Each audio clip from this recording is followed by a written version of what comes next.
Let's talk about who's in jail. 80% coming in have a substance abuse history. A large percentage have mental health disorders. They have diabetes, high blood pressure, heart failure, asthma. The list goes on.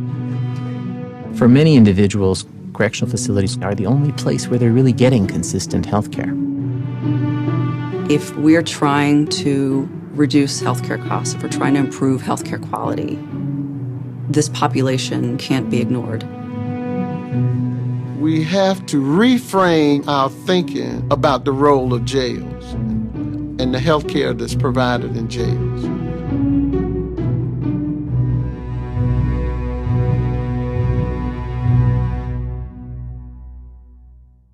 I'm an angry family doctor, and I'm sick and tired of patients getting bad care. And my patients in Camden got bad care. I did the best I could to deliver good quality care, but when they stepped outside my office, there were all of these other forces that I couldn't control. The city of Camden is 79,000 people. It is one of the most dangerous cities in the country. We're one of the poorest cities in the country as well. Camden's an extremely violent place.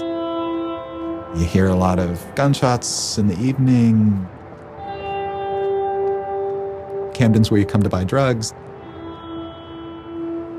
Camden is a population of people who are working class folks who have the misfortune of not necessarily being able to find work and really have some serious socioeconomic issues. Most people in the Camden area, one of the poorest areas in the United States, repeatedly return to the emergency room seeking primary care. High utilizers are folks that are going every day to the emergency room, every day to the hospital. They have very complex medical and social issues. Many of those patients cycle through the jail, whether it's for 15 days, for 30 days, for 6 months. We have one woman who comes in all the time who has come back a lot because she doesn't have any of the social supports. Part of what we need you to do to help yourself, Chanel, is to make those telephone calls yourself. Okay. They're severely mentally ill. They don't have Medicaid. I'm sorry, love. Have you gone and talked with any of the therapists that we asked you to talk with? They've exhausted some of their welfare. Their family can't lend them the money they need for any type of medication. Last time when we went, they said somebody canceled the appointment. How can you really manage your diet when you have diabetes and you're homeless and you don't have any money for your medication? Go check in with Dr. Byrne, okay? And I'll bring you back the info for the therapist. These are really some of the most vulnerable populations that need the help the most, and they're part of our communities.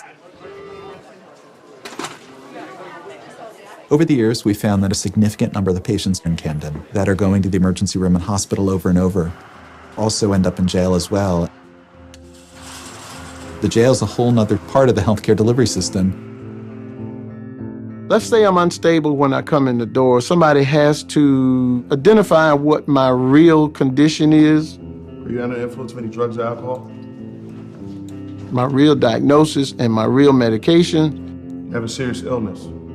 Might be trying to call the various pharmacies to see if they have any records of this person. Most jails are still operating with hard copy medical records. You've got rooms with volumes and volumes of paper records. They do CT scans, they do MRIs, they do very costly procedures to try to figure out what is going on with this inmate.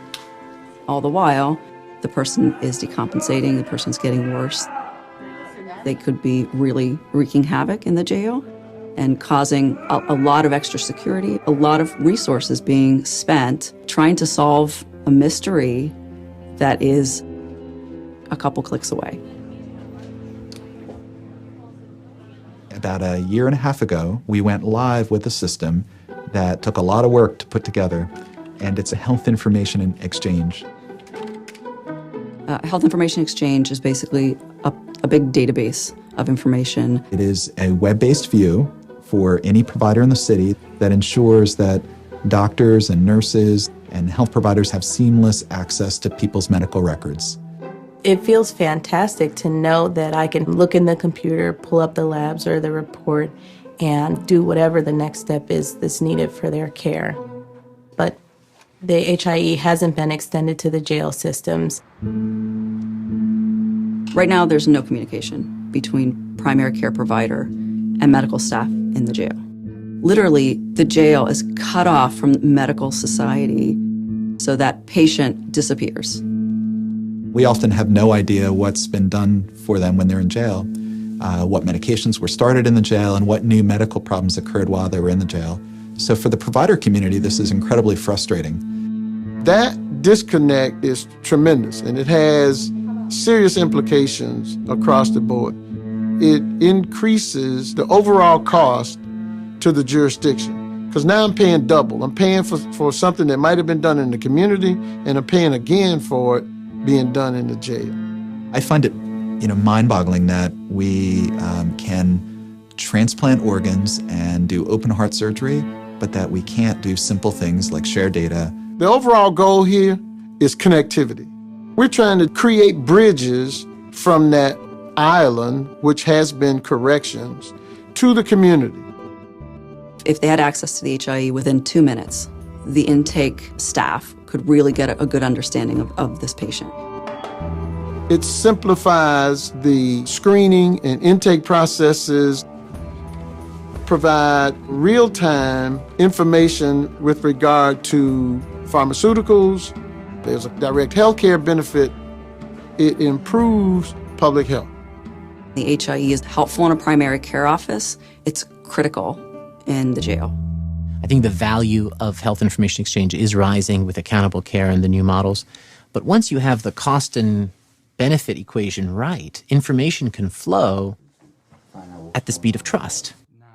What it's going to really take are leaders in the correctional facilities who can blaze the path and demonstrate it and talk about it and show others how it's done.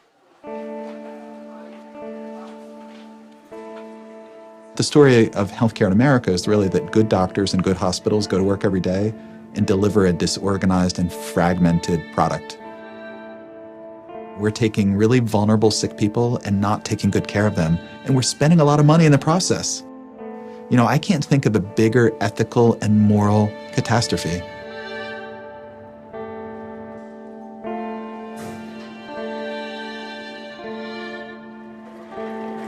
We're going to be in a terrible moment where we either ration care or we fix the delivery system. Figuring it out, one patient at a time, one jail at a time, one community at a time.